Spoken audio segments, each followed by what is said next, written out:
جی یہ کیا بات کی آپ نے؟ کس طرح آپ نے کہا پاؤں پکڑ رہی ہیں؟ ایک شخص 2 سال سے جیل میں بیٹھا ہوا ہے، ڈٹ کے بیٹھا ہوا ہے، وہ کہہ رہے ہیں میں پاکستان کی جنگ لڑ رہا ہوں، وہ کہہ رہے ہیں مجھے کوئی آسائش نہیں چاہیے، مجھے کوئی رعایت نہیں چاہیے، میں آخری شخص ہوں گا جو اس جیل سے باہر نکلے گا۔ وہ کہہ رہے ہیں ہوش کے ناخن لو، پاکستان کو ایک شخص کو بند رکھنے کے لیے تباہ نہ کرو، اداروں کو تباہ نہ کرو، آپ کہہ رہے ہیں پاؤں پکڑ رہے ہیں۔ وہ آنکھیں دکھا رہے ہیں، وہ کہہ رہے ہیں میں کھڑا ہوں یہاں پاکستان کی آواز بند کر، میرے سے بات کرو، مجھے تم بند نہیں رکھ سکتے، تم پاکستان کی عوام کی آواز کو سلب نہیں کر سکتے، یہ وہ کہہ رہے ہیں۔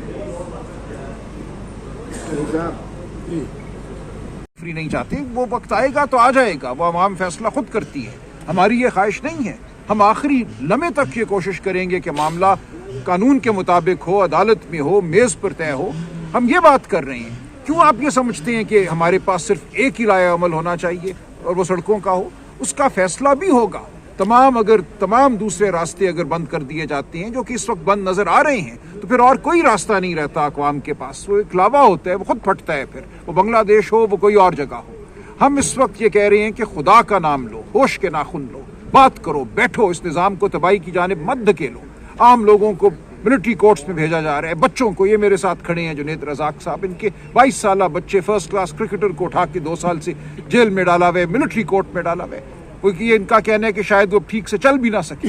تو یہ آپ نے کرنا ہے عمران خان کو باہر رکھنے کے لیے، اس قوم کو، اس کے ذہن کو مفلوج کرنا ہے۔ آپ نہیں کر سکیں گے، آپ نہیں سوشل میڈیا کو بند کر سکتے۔ آپ چاہتے ہیں صحافیوں کا گلا گھونٹ دیں، آپ چاہتے ہیں عدالتوں کو مغلوب کر لیں۔ اسلام آباد ہائی کورٹ کے ساتھ جو ہوا ہے، خدا کے لیے یہ کرنا چھوڑ دو، یہ تباہی کا راستہ ہے۔ عمران خان یہ کہہ رہے ہیں قوتوں کو کہ تباہی کے راستے پہ مت چلو، فلاح کی جانب آؤ۔ یہ فرض ہے ایک قومی لیڈر کا یہ بات کرنا۔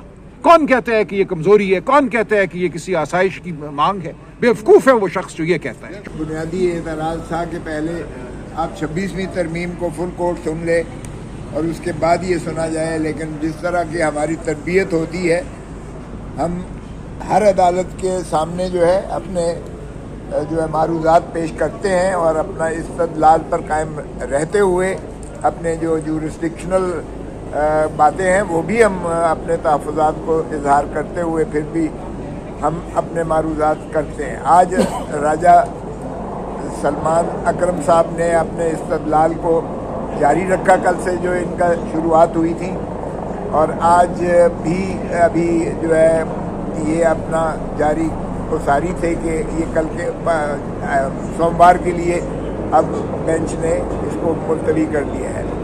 آج کی خوبصورت بات یہ تھی کہ راجہ صاحب نے بڑے واضح طور پر یہ موازنہ کر دیا کہ دنیا میں شاید کہیں ایسا نہیں ہوتا ہے کہ ملٹری جسٹس جو ہے وہ اس انداز سے، سیکریٹو انداز سے جو ہے شہری کو، وہ جو تو اشخاص آرمی کی ایکٹیو سروس پر ہیں ان کو بھی، یا جو ان سے منسلک ہیں، تاکہ جو ہے ڈیفنس اور دفاع کے کاموں میں یا ان کے ڈسپلن کے کاموں میں اس حد تک تو چلے۔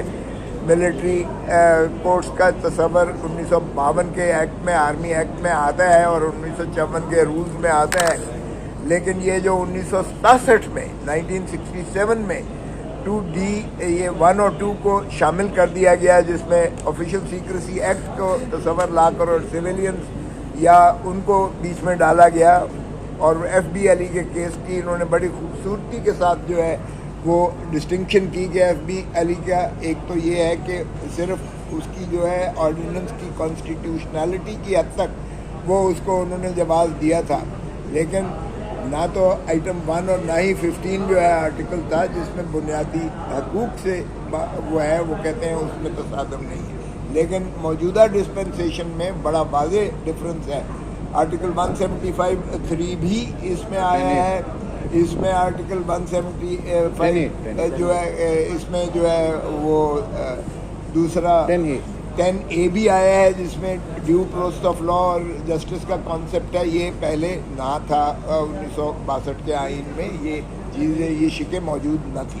اس کی جو کسوٹی پر اگر پرکھا جائے تو یہ ملٹری کورٹس جو ہے سویلینز کا ٹرائل نہیں کر سکتی ہیں، اور اس لیے جو شکوں کو غیر آئینی قرار دیا گیا 5 جج صاحبان نے کیا، جس میں آفریدی صاحب نے ایک تھوڑا سا استدلال اگرچہ اپنا دیا ان کی آئینی حیثیت کی حد تک، لیکن باقی چیزوں میں انہوں نے اتفاق کیا